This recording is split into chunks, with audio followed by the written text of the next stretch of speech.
आदाब, नमस्कार। मैं हूं अजरा और आप देख रहे हैं मंथन टुडे। बिहार की सियासत एक बार फिर गर्मा गई है। राजद ने मोहम्मद शहाबुद्दीन के बेटे ओसामा को टिकट दिया। वहीं दूसरी ओर इस फैसले से सियासी बवाल मच गया है। गृह मंत्री अमित शाह ने भी साफ तौर से सीधा निशाना साधते हुए कहा कि अपराध की राजनीति को बढ़ावा देने वाले कदम बताया गया। उनकी तरफ से ये कहा गया। कई विपक्षी दल और सामाजिक संगठनों ने इसका विरोध शुरू कर दिया। इसी सब खास बातचीत करने के लिए हमारे साथ हमारे सहयोगी उज़मा है। उज़मा, बहुत बहुत स्वागत है आपका। बहुत बहुत शुक्रिया अजरा। तो उज़मा, ये बताइएगा, जिस तरह से गृह मंत्री अमित शाह ने इस पे बयान दिया और कहा कि ओसामा को टिकट देना मतलब कि एक अपराध की राजनीति को बढ़ावा देना, इस पे आप क्या कहेंगी? देखिए, सिंपल और सीधे तौर पे हम बात करें अजरा, तो 2014 के बाद जो है कलयुग आ गया है, झूठों का युग आ गया है। केंद्रीय मंत्री अमित शाह जो हैं, जो ये बयान दे रहे हैं कि ओसामा को टिकट क्यों दिया गया। ओसामा शहाबुद्दीन के बेटे हैं और ओसामा की जो छवि है वो काफी साफ सुथरी है। और जो बातें अमित शाह कह रहे हैं वो तो खुद एक जो अपराध से लिप्त लोगों को टिकट देते हैं, अपना जो भ्रष्टाचार से लिप्त जो लोग हैं उनको टिकट देते हैं, उनका प्रमोशन करते हैं।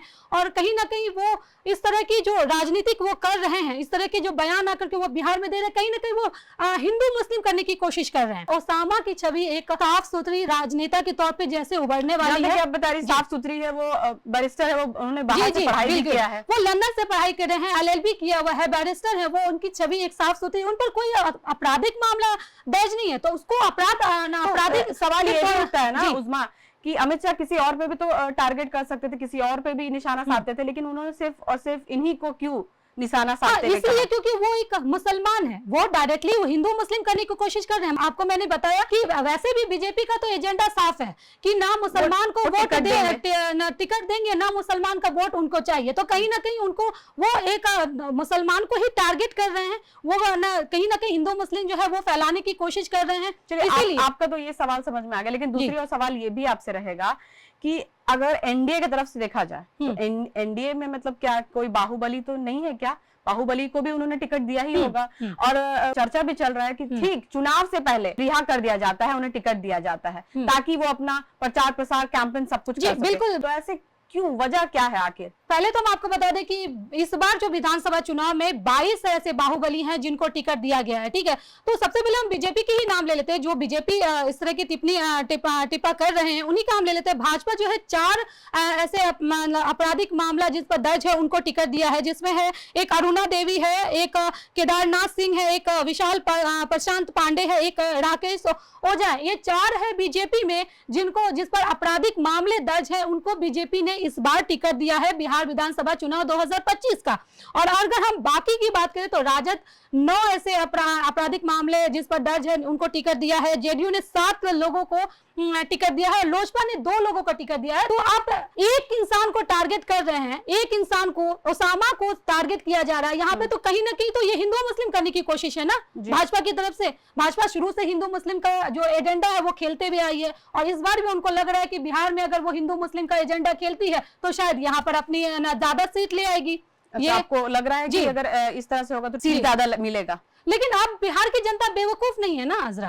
अब बिहार की जनता भी इस बात को समझ चुकी है, क्योंकि बिहार की लेकिन आप बिहार के बारे में बात कर रही है, लेकिन बिहार में हमेशा से इलेक्शन होता है वो जाति धर्म पे ही होता है उज़मा। ये आप कहिएगा कि मुद्दों पे कहाँ बात होती है? मुद्दे पे तो बात होती नहीं है, चाहे वो एजुकेशन हो, चाहे पलायन हो, रोजगार हो, इस पे तो बात हो ही नहीं रही है। मुद्दा पे बात नहीं, सिर्फ और सिर्फ जाति धर्म पे बात हो रही। तो इस पे आप क्या कहेंगी? आप लगातार कह रही हैं कि हिंदू मुस्लिम कर रहे हैं भाजपा वाले लोग, तो इसको आप किस नजरिए से देख रही हैं, किस नजरिए से बोलना चाह रही हैं? बिहार की जो राजनीति है ये सच है कि हमेशा से जो है जाति धर्म पर ही टिकी रही है। एक तरफ जो राजद है वो एमवाई समीकरण को खेलता है, अब नई जैसे नई पार्टी भी है जो वो भी अब जो है जातियों को लेकर के खेल रही है। भाजपा जो है वो हिंदू मुसलमान को लेकर के खेल रही है।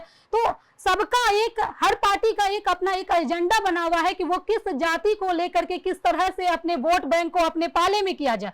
ये बिहार में रहा है। बिहार में सच है कि शिक्षा पे कोई बात नहीं करता, रोजगार पे कोई बात नहीं करता, पलायन पे कोई बात नहीं करता, बात होती है सिर्फ जाति पर।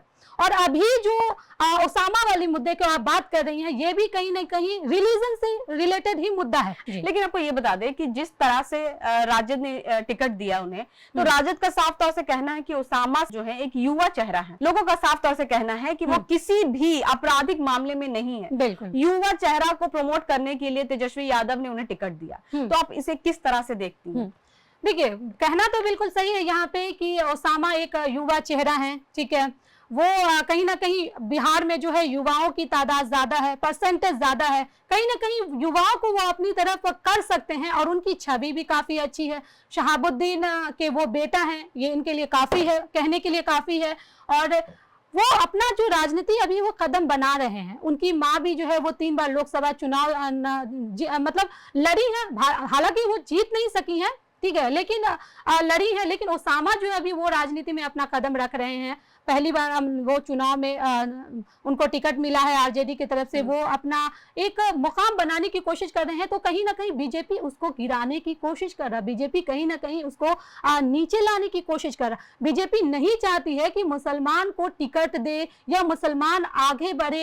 ये बीजेपी का पूरा एजेंडा है, क्योंकि वो खुद भी जो है टिकट नहीं दे रही है मुसलमानों को, ना उनको मुसलमानों का वोट चाहिए। तो जब कोई और पार्टी उनको मुसलमानों को आगे बढ़ाने की कोशिश कर रहा है, तो वो कहीं ना कहीं बीजेपी जो है उसको गिराने की कोशिश कर रही है। अजरा जी, बहुत बहुत शुक्रिया उज़मा आपका, आपने तमाम मुद्दों पे बात किया। तो फिलहाल के इतना ही। देश और विदेश की ताजा खबरों को देखने के लिए देखते रहिए मंथन टुडे। अगर आपने हमारे चैनल को सब्सक्राइब नहीं किया है तो अभी करें, लाइक करें, शेयर करें, फॉलो करें। और ऐसी गोदी मीडिया के प्रकोप से बचना है और निष्पक्ष पत्रकारिता देखना है तो देखते रहिए मंथन टुडे। शुक्रिया।